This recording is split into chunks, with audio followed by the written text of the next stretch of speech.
Bismillah. Assalamu alaikum. Бүгінгі өтетін сабағымыз ләзім және мутаадди фиғылдар. Ләзім фиғыл дегеніміз не және мутаадди фиғыл дегеніміз не? Маған ұстазым былай деп үйреткен. Ләзім фиғыл дегеніміз ешкімге әсері тимей, әсері өз бойында қалса, ләзім фиғыл дейміз. Мутаадди дегеніміз біреуге әсері ететін фиғыл деп айтқан. Мысалы, Хорajal валяду, бала шықты десе, шығуысы баламен шектеліп тұр, бала шығып баратыр, өзі әсері біреуге тиіп атқан жоқ.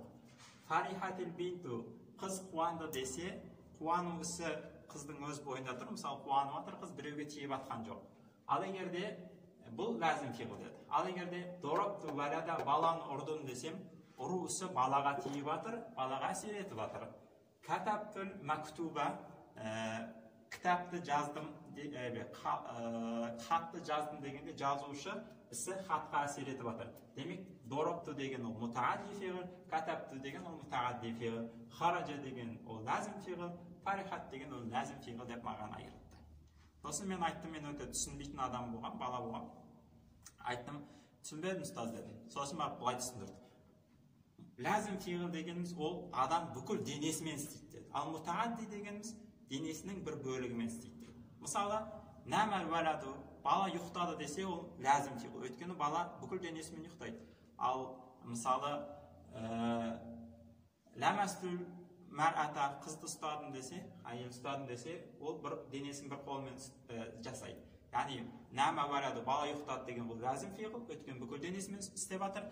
Ләмәстул мәрәта, әйел ұстадым деген кезде ол денесінің бір бөлігімен істеп отыр, ол демек мутаадди, біреуге әсер етіп отыр тағы деп түсіндірді. Сосын маған мен өте түсінбейтін адам болған, сол үшін барып ұстаздан сұрадым. Ұстаз, мысалы, сақатал валаду десе, бала құлады десе, ол ләзім фиғыл ма, мутаадди фиғыл ма дедім. Сақатал валаду, бала құлап қалды десе, ол ләзім фиғыл деді. Өйткені ешкімге әсер етіп атқан жоқ, бала құлады деген кезде. Және де денесінің бір бөлігімен істеп атқан жоқ, бүкіл денесімен құлайды ғой дедім. Сосын мен сұрадым, ұстаз, құйрықпен құласашы, жерге құласашы. Мысалы, бала құйрықпен жерге құлады. Сақатал валаду алал ард би замбихи, құйрығымен жерге құласа. Ол құлауысы жерге әсер етіп отыр ғой дедім. Және де денесінің бір бөлігімен істеп отыр ғой құйрығымен деп сұрадым мысалы. Не деген түсінбейтін адамсың деді ұстаз сонда. Жарайды деді. Ләзім фиғыл дегеніміз соңғы ережесі, сақтап ал. Сен сияқты түсінбейтін топастарға арналады деді. Ләзім фиғыл дегеніміз, фиғыл ләзім деп аталады, егерде ол еш нәрсені насып етпесе. Ал мутаадди деп айтылады, егерде ол бір нәрсені насып етсе. Мысалы, хараджал валаду, бала шықты десе, хоража шықты деген сөз бар, валаду деген оның фағалы, бірақ несі жоқ, мәфғул бихи жоқ. Демек, мынау ләзім фиғыл. Фарихатил бинту, қыз қуанды десе, фариха деген не келіп тұр, фиғыл келіп тұр, бинту деген оның фағылы, бірақ мәфғул бихи жоқ. Фарихал бинту валада деп айтамайсың, демек, бұл не болады, ләзім фиғыл болады. Ал егерде мәфғул бихи келсе, онда оны мутаадди фиғыл деп айтамыз. Мысалы, дорабтул валада, баланы ұрдым десе, дораб фиғыл, мәбнин ала сукун, ту дегеніміз оның фағылы, мәбнин алада мафи махалеро, валада деген оның мәфғул бихи. Катаптул мактуба, кітапты жаздым десе, не болады? Катап деген фиғыл, ту деген оның фағылы, мактуба деген мәфғул бихи. Яғни, катап деген фиғылымыз ол мутаадди болады, дораб деген фиғылымыз ол мутаадди болады, өйткені ол насып етіп тұр деген кезде барып мен, енді түсіндім дейді. Мысал келтіріп атырмын, негіз бұндай оқиға болған жоқ, менің миымда сондай мысал болды. Енді сіздерге түсінікті болсын айтып отырмын. Енді келесі мәселе. Ләзім мутаадди деген түсінікті, ләзім фиғыл дегеніміз біріншіден ешкімге әсер етпейді, өз бойында қалады. Екіншіден денесінің бір бөлігімен істемейді, бүкіл бөлігімен істейді. Үшіншіден ешқандай нәрсені насып етпейді деген түсініп алсақ болады екен. Енді кеттік, ләзім мутаадди түсінікті.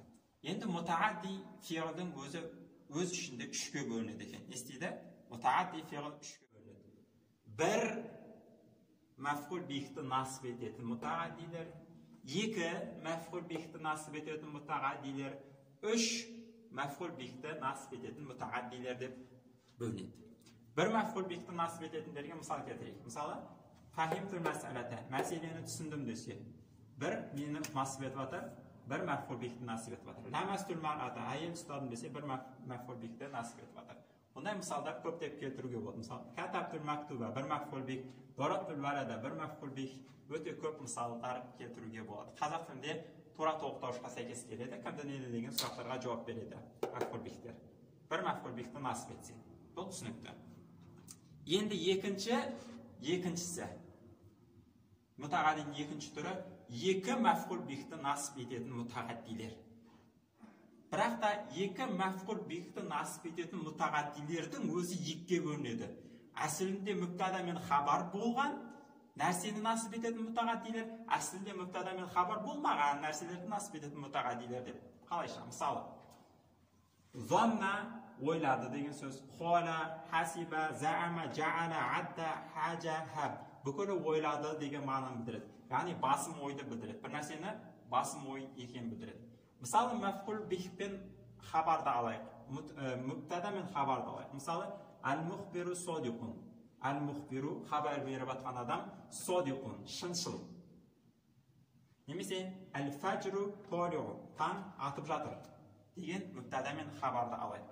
Осы мүбтада мен хабардың алдына мынау фиғылдардың бәрі туфиду руджхан деп айтады, басым ойды білдіретін фиғылдар деп айтылады.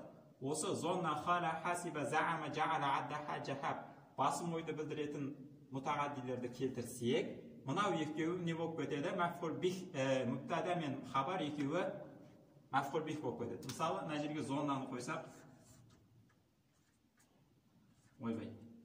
зоннаны қойсақ,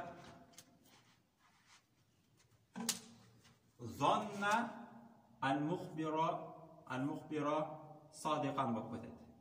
Ойлады, хабар беруші адамды шыншыл деп. Бірақ басым ой, туфиду руджхан басым ой білдіреді. Немесе зонаның орнына кез келген қоямыз. Холаны қойсақ та солай болады. Хола мухбира садиқан, хабар беруші адамды шыншыл деп ойлады. Мына зааманы қойық мысалы. Мына жерге әл-фаджру толиғун, таң атушы дегенді орнына зааманы қойсақ, заам әл-фаджра талиған, таңды атушы деп ойлап қалды. Яғни, не істейді? Әсілінде мүбтада мен хабар болған нәрсеге мына фиғылдар кіретті, ол екеуінде мәфғул бих болып кетеді. Мынау бірінші мәфғул бих, мынау екінші мәфғул бих деп айтылады. Мынау бірінші мәфғул бих, мынау бірінші мәфғул бих, мынау екінші мәфғул бих деп айтылады екен. Жақсы, бұл түсінікті деп ойлаймын. Енді келесі фиғылдар бар. Роа, алима, білді деген сөз. Роа көрді, алима білді, ваджада тапты, альфа тапты, даро білді, тағалам білді деген сөз. Бұл фиғылдар туфидул яқин, анық бір нәрсені білгендікті білдіреді. Бұл фиғылдарда тура мынау сияқты. Не істейді? Мүбтада мен хабарға кіреді, сөйтіп мүбтада мен хабар екеуінде мәфғул бих қылып жібереді. Мысалы, алиманы келтірейік. Алима, әл-фаджру әл-мухбиру содиқун деген мүбтада мен хабарға алиманы кіргізсек, әл-алиман мухбира содиқан болып кетеді. Білді хабар беруші адамның шыншыл екенін. Немесе вәжаданы келтірсек, вәжада. Тапты, әл-фаджра талиған, таңның атушы екенін тапты. Білді деген мағынаны білдіреді. Яғни, зонна, хала, хасиба, заама, жаала, адда, хаджа, хаб деген ойлап көр деген сөз. Әмірді білдіреді. Амыналардың бәрі ойла деген мағынада. Осылардан мына фиғылдардың айырмашылығы, мыналар анық білгендікті білдіреді, аналар басым ойды білдіреді. Білді, тағалам біліп қой деген мағынаны білдіреді. Яғни бұларда мүбтада мен хабарға кіреді, екеуінде мәфғул бих қылып жібереді. Сосын барып келесі фиғылдар бар. Келесі фиғылдар сойяро, родда, тарока, тахиза, тахаза, жаала, вахаба деген фиғылдар. Бұлар туфиду тахвиди, яғни бір нәрсені екінші нәрсеге айналдырғанды білдіреді.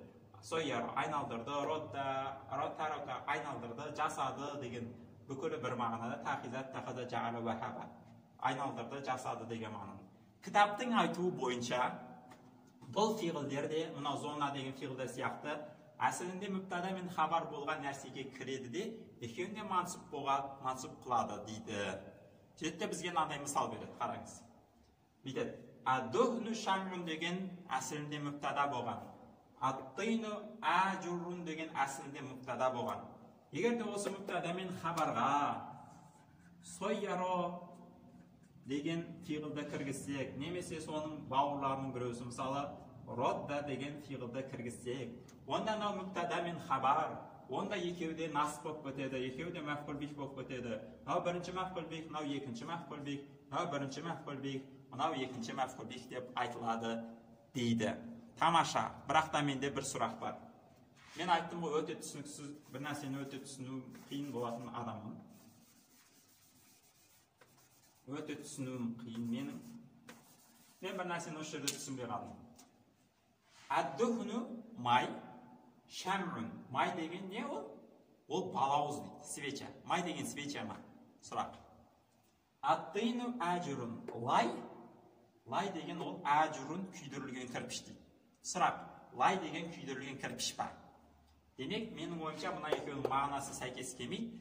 Бұл екеуі не боламайды? Мүбтада мен хабар боламайды. Қалайша, өйткені май деген ол свеча емес қой. Және де ат-тину лай дегеніміз ол күйдірілген кірпіш емес қой. Бірақ та кітаптың айтуы бойынша кете берейік. Кітаптың айтуы бойынша мынау мүбтада мен хабар. Мынау май деген ол свеча. Лай ол күйдірілген кірпіш, кітаптың айтуы бойынша. Жарайды. Осы мүбтада мен хабарға не істейміз? Осы фиғылдарды кіргіземіз. Мысалы, сойяро деген фиғылды кіргіземіз. Сойяро деген фиғылды кіргіземіз. Сол кезде не болып кетеді? Мына екеуі нас болып кетеді. Сойяро айналдырды, духна майды, шам'ан свечаға айналдырды. Мына жерге мысалы тахизаны жасайық. Тахизаны қойайық. Не болып кетті?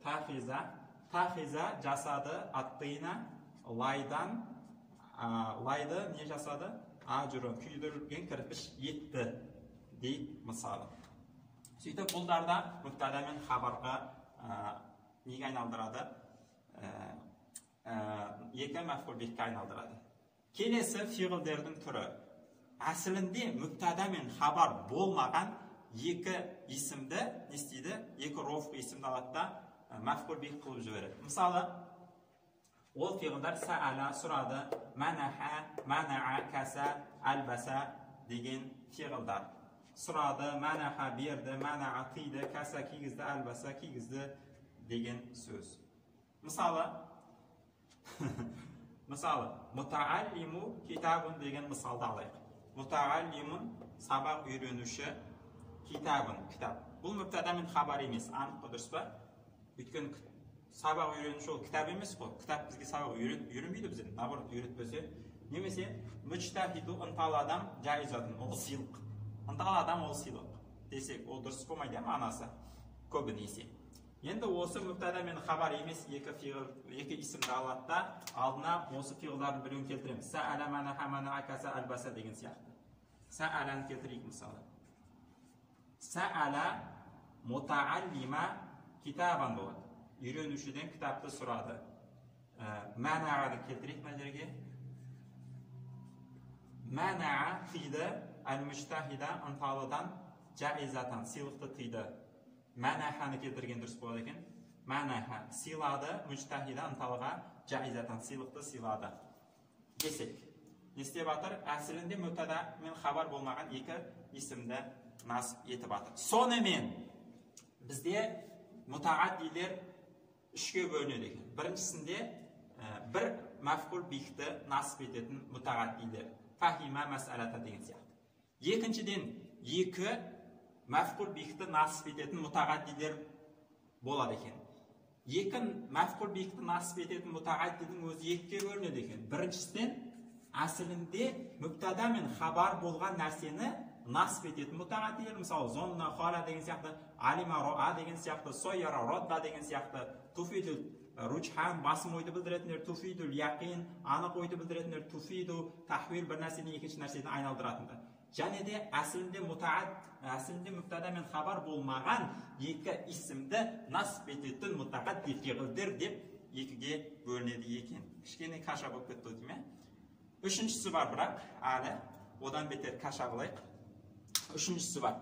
Üç maf'ul bih'te nasip etетін mutaaddi fi'ildir degan. Мысалы, ara ko'rsatdi, alama bildirdi, nabba'a xabarladi, anba'a xabarladi, axbara xabar berdi baribir, xabbara xabar berdi, nima ketdi? Haddasa bayandadi desek, o'sha siyoqda fe'llar ne isteydi?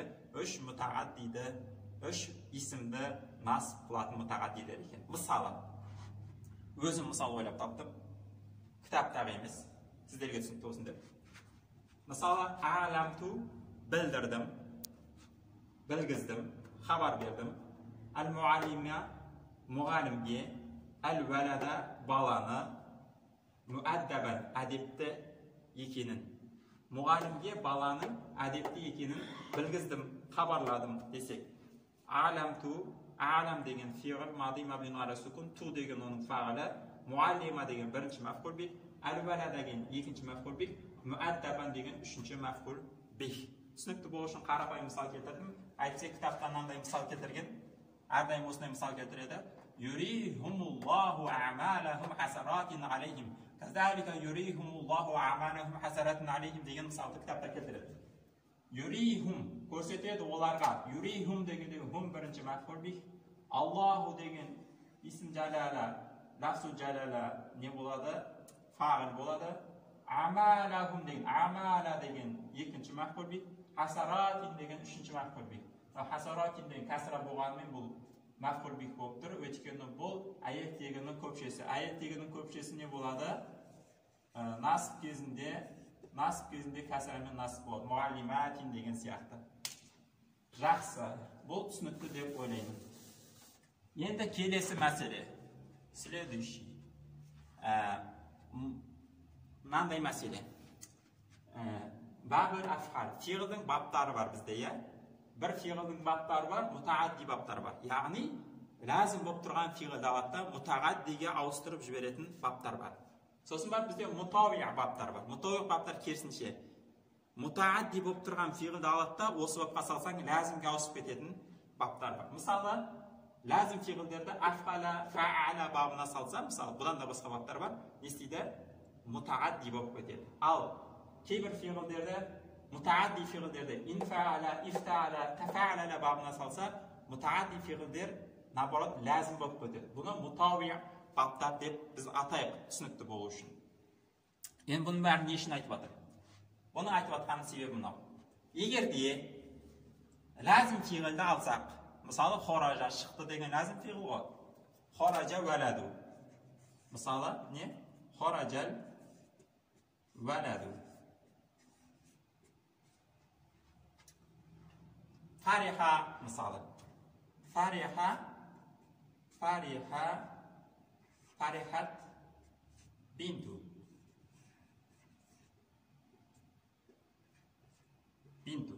Qiz quvandi, bala chiqdi. Bala chiqib qiz quvandi. Ne? Xaraja fariha degan lazım fi'ildir. O'sha lazım fi'ilni mana mutaaddi babga solsak, af'ala babdan nemsi fa'ala babdan ne bo'ladi? Lazım fi'ilimiz bir maf'ul bihni nasib etadi. Misol, xorajani af'ala babdan solsak, axroja chiqardi, valada bo'lib ketadi. Balani chiqardi. Farihat bintu deganda farihani mutaaddi babga solib o'rtasini ne istesak, idg'amlasak, o'rtasini ko'paytsek, fa'ala babdan solsak, farrahatil binta bo'ladi. Qizni quvondirdi. Ereja qanday? Lazım fi'ilni agarda mutaaddi babga solsak, af'ala babdan solsak, nemisi fa'ala babdan solsak, lazım fi'ilimiz bir maf'ul bihni nasib etadigan fi'lga avsadi ekan. Ikkinchi erezi. Agarda mutaaddi fi'ilni mutaaddi babga solsak ne bo'ladi degan so'roq. Misol, qara'tul kitaba. Kitobni o'qidim. Nemesi fahimtu darsa. Darsni tushundim.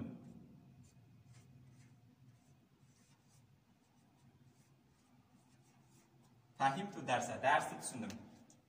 Qara'tul kitaba, kitobni o'qidim. Maf'ul bihi bor, qara'tu degan so'z. Demakki, qara'tu degan so'z mutaaddi fi'il. Fahimtu darsa, darsni tushundim. Fahimtu degan demak ol mutaaddi fe'l. O'tgan ol bir narsani nasb etib atar. Endi so'roq bo'lar. Onsizdan mutaaddi fe'lni tag'ida mutaaddi babga salsak ne bo'ladi degingizda, ol endi bir narsani nasb etib turgan mutaaddiimiz mutaaddi babga salsak ikki maf'ul bihi nasb etib yuradi. Misoli, qara'tul kitaba, kitobni o'qidim degan mutaaddi babga salamiz. Afqaba lavabni salamiz. Ne bo'ladi? Aqra'tu, o'qitdim. Al-valada, balaga. Al-kitaba, kitobni degan so'z chiqadi. O'qitdim. Al-valada, al-kitaba, balaga, kitobni o'qitdim. Ikki maf'ul bihi bo'ldi. Fahimtu darsa. Endi buni fa'ala babına salayıq. Ne bo'ladi? Fahhamtu, tushundirdim. Al-valada, topas balaga, ad-darsa, darsda. Valada birinchi maf'ul bih, darsa ikkinchi maf'ul bih. Yerije qanday bo'ldi? Agarda bir maf'ul bihni nasb etadigan fe'lni mutaaddi babga salsak, onda u ikki maf'ul bihni istek ketadi, nasb etib jiberadi. Tushunibdi bu. Ikki maf'ul bihni nasb etadigan mutaaddi babga salsa ne bo'ladi degan so'roq tug'ilishi mumkin. Onda 3 maf'ul bihni nasb etadigan arg'alay. Endi kelesi. Endi bizga so'roq bor. Mutaaddi fe'lni mutaviq babga salsa ne bo'ladi? Onda mutaaddi fe'limiz lazim bo'lib ketadi. Misoli, kasara, kasartu qalama. Estedim, qalamni sindirdim. Fa'alni onun nesi? Maf'ul bihi. Agarda mutaaddi babga salsak, in fa'ala nemsi ifta'ala babga salsak, in kasara al-qalamu. Yani in kasara deb yozamiz. In kasara al-qalamu. Qalam sindi. Ne bo'lib ketdi? Mutaaddi fe'limiz lazim bo'lib ketdi. O'tgan mutaviq babga saldik. Bu tushunibdi. Endi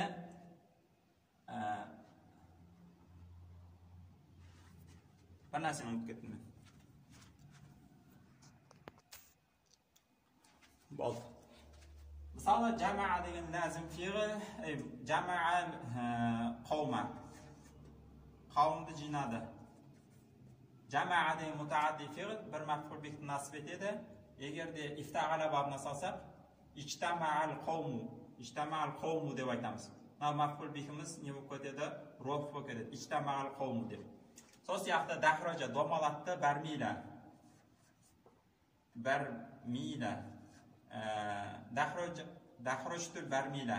Dahrojtul barmila. Bo'shkani domalatdim deganda nom mutaaddi bo'libdir. Agarda tafa'ala babni solib yursak, mutaviq babga solib yursak, tadahrojal barmilu. Bo'shka domaladi. Bo'shka degan so'zimiz ne bo'lib ketadi? Lazim, tadahroja degan so'zimiz lazim bo'lib ketadi. Yereje qanday? Yereje. Bir narsani nasb etadigan fe'lni, bir maf'ul bihni nasb etadigan fe'lni mutaviq babga salsak, ne bo'lib ketadi? O lazim fe'lga aylanib ketadi. Nol narsani nasb etadigan bo'lib ketadi. Tushunibdi? Endi qanday so'roq bo'ladi? Yeki maf'ul bihni nasb etadigan fe'lni, misoli, allamtu yürüttüm al-valada balaga qira'ata balaga o'qudi yürüttüm. Al-valada birinchi maf'ul bih, qira'ata ikkinchi maf'ul bih. Endi o'sha ikki narsaga asir etib turgan maf'ul bih mutaaddi fe'lni mutaviq babga salsak, lazim bo'lgan babga salsak, onda ne isteydi? Bu endi bir maf'ul bihga asir etib qoladi. Misoli, ta'allamtu öğrendim qira'ata o'qudi öğrendim. Sondan qortunda bir maf'ul bihga asir etadigan narsani mutaviq babga salsak lazimdan olib ketadi. Al ikki maf'ul bihga asir etadigan mutaaddi fe'lni mutaviq babga salsak, unda u bir maf'ul bihga asir etib qoladi ekan. Vahridana alhamdulillahi robbil alamin.